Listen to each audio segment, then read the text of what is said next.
Bab 137. Siapa ini? Adakah yang bisa mengenalinya? Chen Ce menanyakan pertanyaan yang tidak masuk akal. Pria ini sangat bengkak hingga wajahnya begitu besar. Dia telah disengat setidaknya 10 atau 20 kali di wajahnya, semuanya adalah satu bengkak besar, lebih dari 10 atau 20 bengkak besar di satu sisi, begitu penuh sesak sehingga wajahnya sama sekali tidak dapat dikenali. Ini adalah titik di mana kamu bahkan tidak bisa dikenali ibumu sendiri ketika kamu pulang. Adapun untuk mengidentifikasi dia dari pakaiannya, kecuali orang-orang yang dekat dengannya, tidak ada yang bisa mengenalinya. Tanpa diminta Chen Ce, Tong Dalei bergegas maju untuk menjelaskan situasinya. Saudara Mo adalah orang pertama yang menemukannya. Ketika dia menemukannya, dia sudah mati beberapa lama dan kedinginan. Sepertinya sekawanan lebah menyengatnya sampai mati, jadi saya meminta orang untuk memindahkannya kembali dan tidak berani untuk memetik daun murbei lagi. Chen Ce mengangguk, Saudara Dalei, Anda benar. Jika dugaan saya benar, ini adalah tawon yang sangat kuat yang bahkan dapat menyengat kuda sampai mati, apalagi manusia. Cepat cari tahu dan konfirmasikan identitas orang ini. Tong Dalei mengangguk, menandakan bahwa berita itu telah disampaikan. Desa Chenjia tidak besar, dan tak lama kemudian semua orang di desa mengetahui tentang kematian di hutan Murbei. Namun setelah penyelidikan selesai, ditemukan bahwa tidak ada seorang pun di desa tersebut yang hilang, semua orang ada di sana. Setelah mendapat kabar tersebut, Chen Ce menghela nafas lega. Ratusan orang di desa ini adalah tim awalnya, dan dia akan merasa tidak enak, tidak peduli siapa yang meninggal. Penanganannya mudah karena dia bukan dari desa kita, maka orang ini berasal dari desa lain, mengapa seseorang dari desa lain bisa meninggal di hutan Murbei? Jadi apa yang dilakukan pria ini di hutan Murbei? Apa tujuannya? Chen Ce menyipitkan matanya dan menatap pria bengkak dan keras di tanah, dan memutuskan untuk mengabaikannya untuk saat ini. Dalei, Xiaobing, ayo kita lihat ke dalam hutan Murbei. Ingatlah untuk mengenakan pakaian tebal dan menutupi tangan, kaki, dan kepalamu. Chen Ce tidak ingin terjadi apa-apa. Tentu saja, tidak akan ada pakaian anti lebah di era ini. Jika Anda tidak memiliki pakaian lebah, Anda harus membuatnya sendiri. Dia mengenakan 3 lapis pakaian tebal, beberapa lapis topi di kepalanya, dan penutup mata yang terbuat dari potongan bambu tipis untuk matanya. Meskipun dia tidak bisa melihat jalan dengan jelas, dia tidak bisa membiarkan tawon merayap masuk. Setelah bersiap-siap, Chen Ce dan mereka bertiga berjalan mendaki gunung. Selama proses tersebut, semua orang membujuk Chen Ce lebih untuk tidak mengambil risiko. Tapi Chen Ce tetap tidak mau hal seperti ini dilakukan oleh orang lain. Yang lain tidak punya pengalaman membunuh tawon, tapi dia punya. Tepatnya, dia tahu cara menghancurkannya. Ketika generasi selanjutnya menggunakan Douyin, mereka sering menjumpai pembasmi tawon yang mengenakan pakaian anti lebah. Meskipun pakaian anti lebah saat ini tidak sekuat milik mereka, namun tetap berguna. Segera, Chen Ce dan yang lainnya tiba di tempat tujuan. Disitulah orang mati itu ditemukan. Tong Dalei berbicara dengan lembut di sisi Chen Ce, seolah mengucapkan kata-kata kasar akan menarik perhatian tawon itu. Chen Ce mengangguk, ini jelas bukan adegan pertama. Pria itu tidak langsung jatuh setelah digigit. Dia seharusnya berlari dalam jarak tertentu. Saudara Dalei, lihat dari arah mana jejak kakinya berasal. Ayo ikuti saja dia dalam arah yang berlawanan. Bagaimanapun, dia adalah pemburu yang berkualitas. Tong Dalei dengan cepat menentukan arah. Mereka bertiga berjalan maju 30 atau 40 meter dengan hati-hati, dan kemudian mendengar suara jet tempur kecil, yang begitu berdengung hingga membuat hati orang bergetar. Berhenti, jangan bergerak, mereka terbang di atas. Chen Ce berhenti saat dia berbicara. Tong Dalei dan Chen Xiaobing yang berada di samping mereka langsung menahan nafas dan tidak berani berkata apa-apa. Melalui penutup mata bambu bermata kecil, mereka bertiga bisa melihat beberapa tawon dengan tubuh emas dan hitam terbang di atasnya. Kecepatan mereka tidak terlalu cepat, jadi mereka mungkin merasakan gerakan dari Chen Ce dan yang lainnya, jadi mereka berterbangan untuk melihatnya. Ketika Chen Ce dan 3 lainnya tidak bergerak, tawon hanya terbang sebentar lalu pergi. Mereka terbilang pintar, tapi tidak cukup baik. Mereka hanya bisa mengenali benda bergerak, dan tidak akan aktif menyerang benda diam.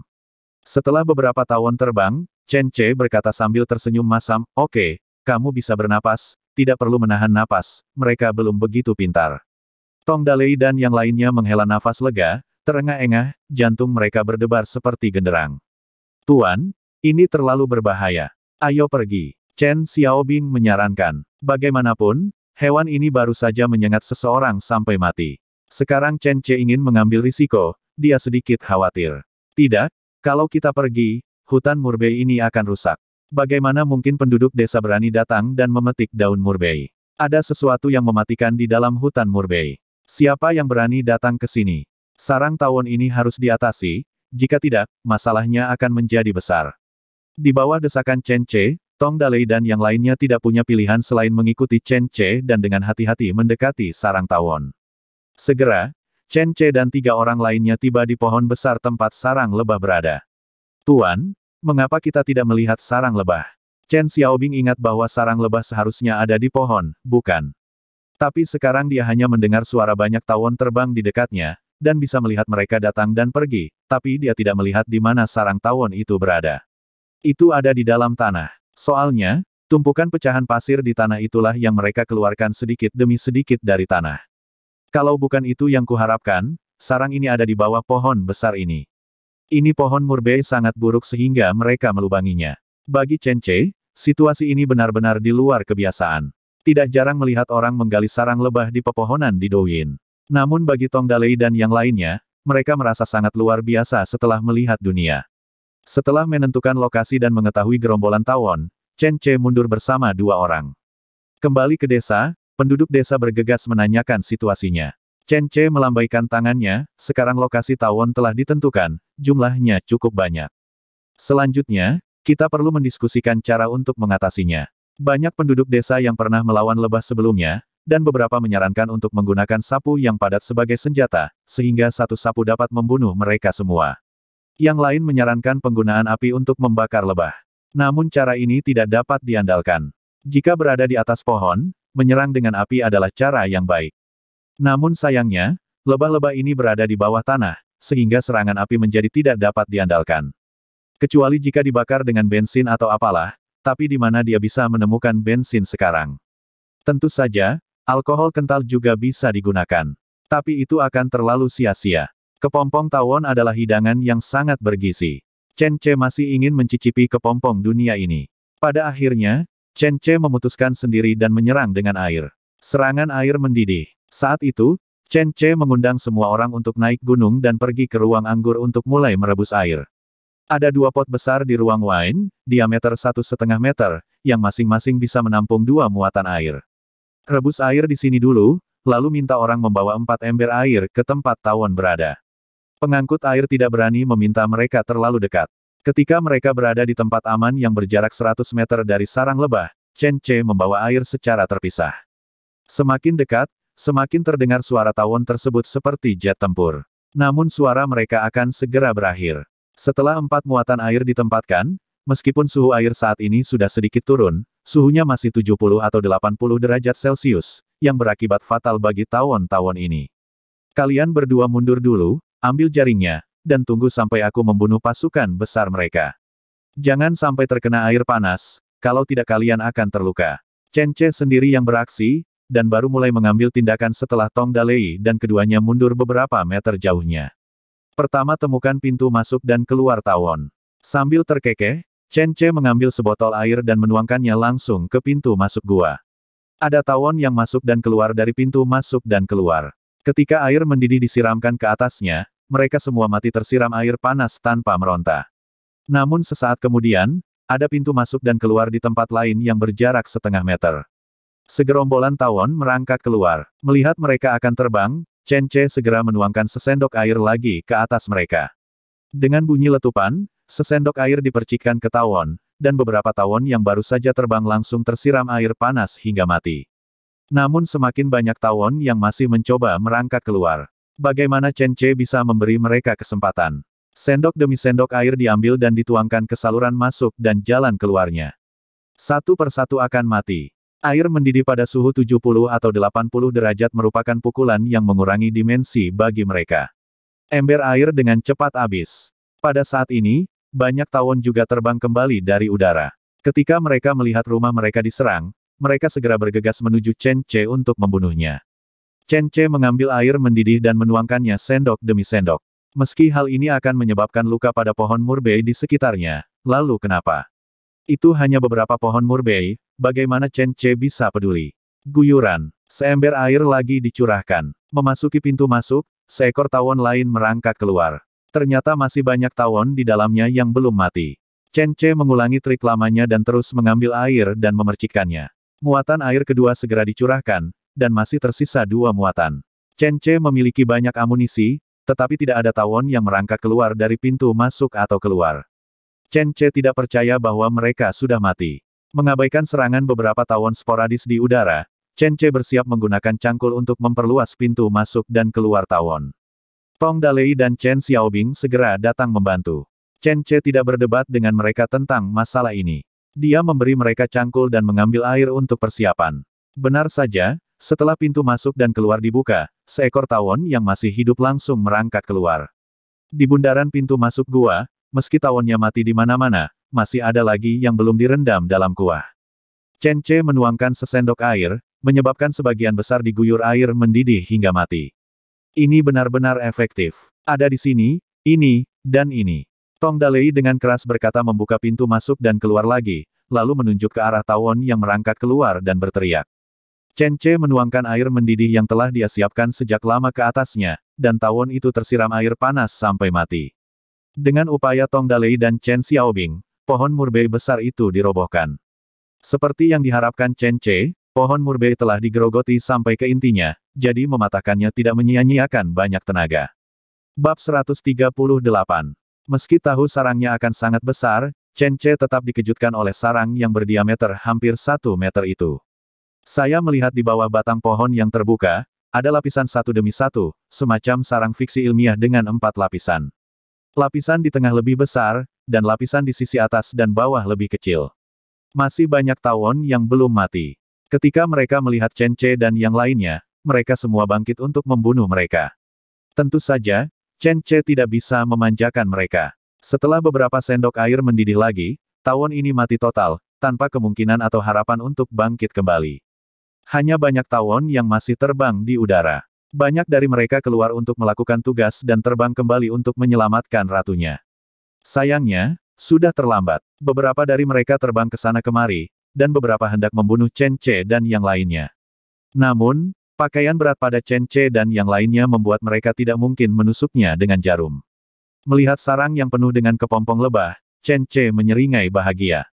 Akhirnya usahanya tidak sia-sia, santapan pupa lebah ini cukup nyata. Setelah melihat tawon yang masih terbang, Chen Che memerintahkan, Dalei, kamu bertanggung jawab membunuh tawon yang terbang kembali ini. Jangan biarkan satu pun pergi. Xiaobing, keluarkan sarang tawon ini dari bawah lubang pohon. Cobalah ambil selengkap mungkin, pupa lebah di dalamnya bagus.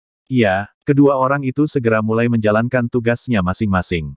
Tong Dalei mengambil jaring kecil yang telah disiapkan sebelumnya dan mulai mengibarkannya di udara. Fungsinya untuk menjaring tawon yang terbang satu persatu tersapu dalam satu gerakan cepat. Kocok ke dalam ember berisi air mendidih. Masih ada 3 ember air yang tidak berguna. Itu cukup untuk membuat tawon ini mati. Chen Xiaobing mengulurkan tangan dan dengan hati-hati mengeluarkan sarang lebah. Sambil mengambilnya, dia bertanya dengan rasa ingin tahu, Tuan, Anda berencana menggunakan sarang lebah ini untuk tujuan apa? Nah, kepompong lebah di sini adalah hidangan yang enak untuk disantap dengan anggur. Keluarkan nanti dan goreng dengan minyak. Mereka akan mendesis dan sangat harum. Ah!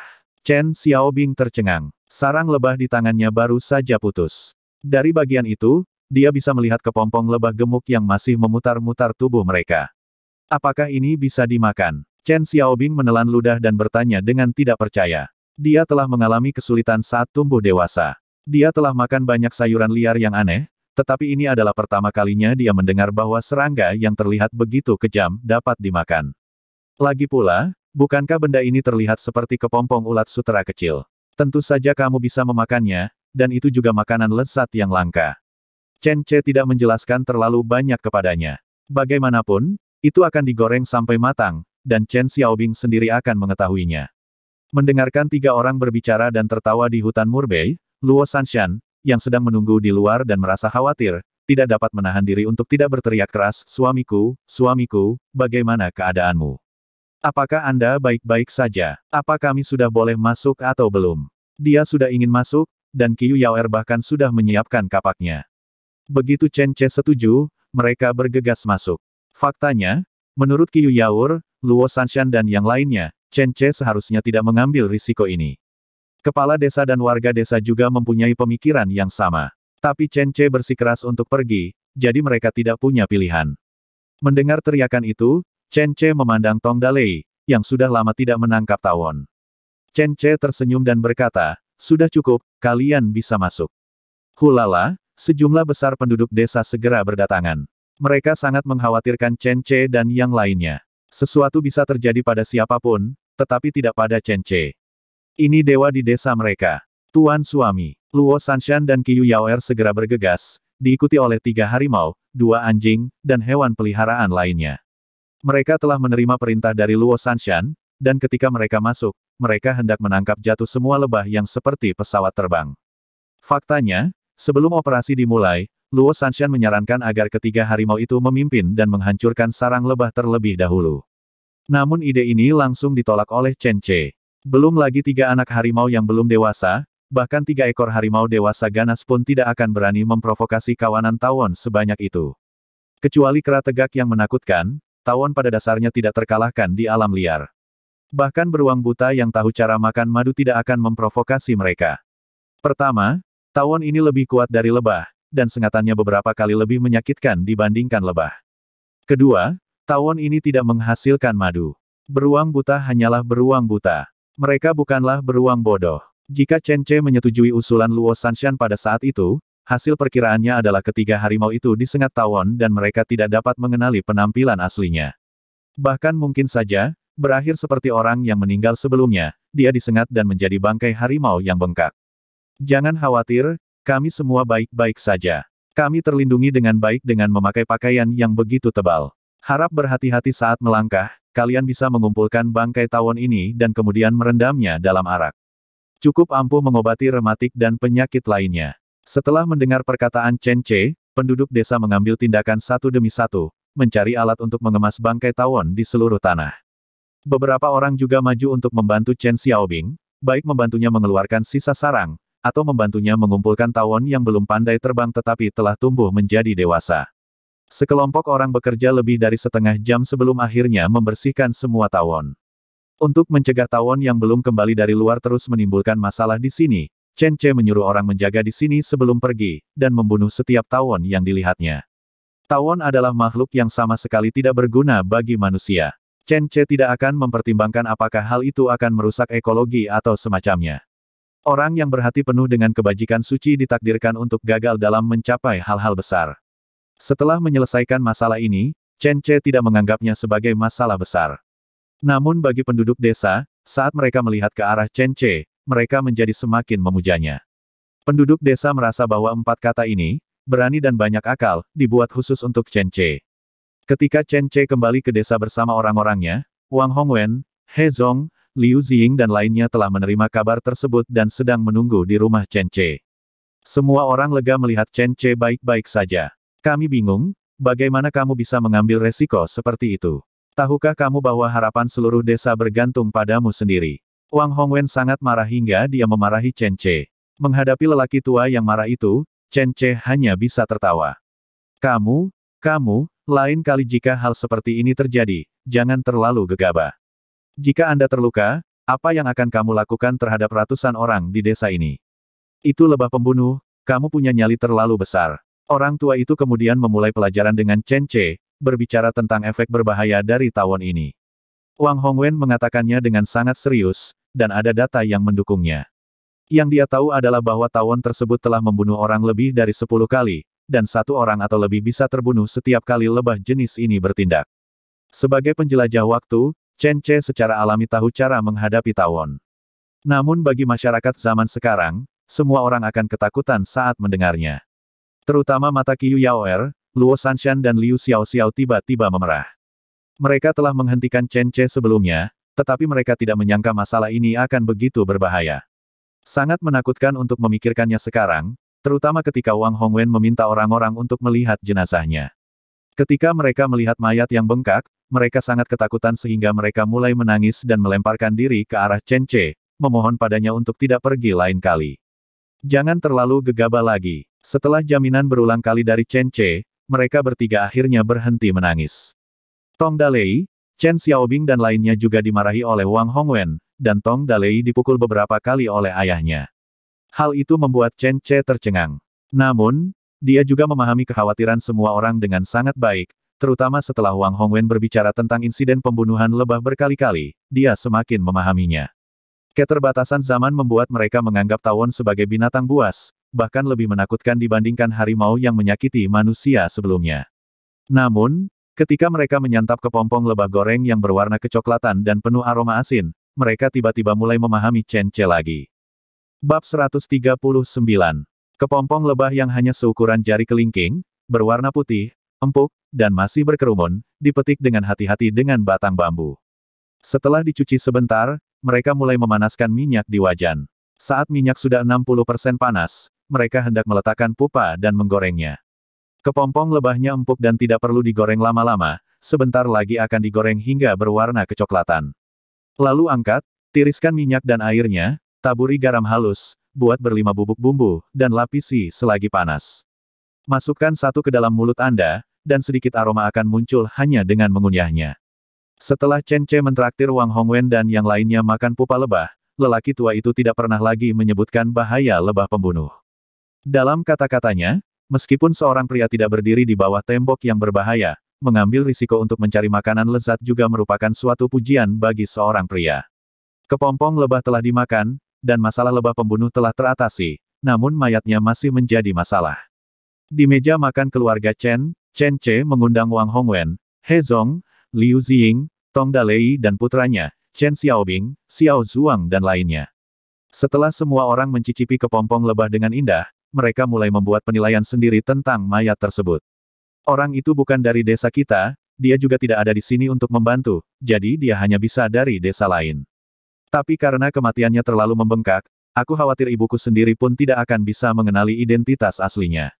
Tong Dalei mengatakan dia telah mencoba yang terbaik, tetapi pria itu bengkak seperti kepala babi dan tidak mungkin untuk mengetahui dari keluarga mana dia berasal. Chen Ce mengetuk meja dan berkata, kuncinya adalah, mengapa orang itu muncul di hutan Murbei kita? Apa tujuannya di hutan Murbei kita? Ini semua adalah pertanyaan. Apakah itu musuh, penyusup, atau orang yang tersesat secara tidak sengaja? Semua orang sangat penasaran dengan identitas orang ini. Oleh karena itu, ada yang menyarankan pergi ke desa lain untuk bertanya, dan ada pula yang menyarankan pergi ke kota untuk melapor kepada pejabat, namun saran tersebut segera dimarahi oleh kepala desa. Melapor ke pejabat? Melapor ke pejabat yang mana? Tuan kita saat ini bersaing dengan Song Chengtang untuk mendapatkan gelar serif. Sekarang kita mau pergi ke Song Chengtang untuk melapor. Bukankah itu akan meningkatkan ambisi orang lain dan menghancurkan ambisi kita? Itu menguburkan prestise sendiri. Kepala desa sedikit marah, dan orang yang menyarankan melapor kepada pejabat itu dimarahi hingga dia tidak bisa mengangkat kepalanya. Usulan semacam ini jelas tidak masuk akal, bahkan dia sendiri merasa ada yang salah dengan usulannya. Sekarang dia dimarahi oleh kepala desa, dia mengerti apa masalahnya. Akhirnya, setelah kesepakatan bulat di desa, jenazah dibawa ke selokan yang dalam di pegunungan dan dibuang. Sama seperti mayat Li Hu dan Lai Qiang. Teknik menghilangkan mayat. Tidak ada yang bisa menemukan mayat Lai Qiang dan Li Hu. Bagaimana bisa tubuh yang tidak diklaim seperti itu menjadi pengecualian? Bagi desa Chenjia, kejadian ini hanyalah sebuah episode kecil. Dalam 2 hari, jalur kehidupan setiap orang kembali sibuk. Pabrik meningkatkan produksinya, dan kertas serta tekstil Murbei terus berproduksi. Selain itu, Xiao Zuang juga memiliki studio di pabriknya. Tidak semua anak di desa pandai belajar, sehingga ada pula yang ingin belajar kerajinan tangan. Selain belajar sehari-hari, ada juga yang mengikuti mereka untuk belajar pandai besi dan pertukangan. Tugas Chen Ce untuk Xiao Zuang adalah terus mendalami bisnis pembuatan busur silang. Busur silang 8 ekor anak sapi telah mencapai puncak dari busur silang, namun busur yang berat ini merupakan masalah besar baik dalam penggunaan maupun transportasi. Kekuatan panah otomatis agak kecil meskipun ringan dan nyaman, harus ada ruang untuk peningkatan kekuatan.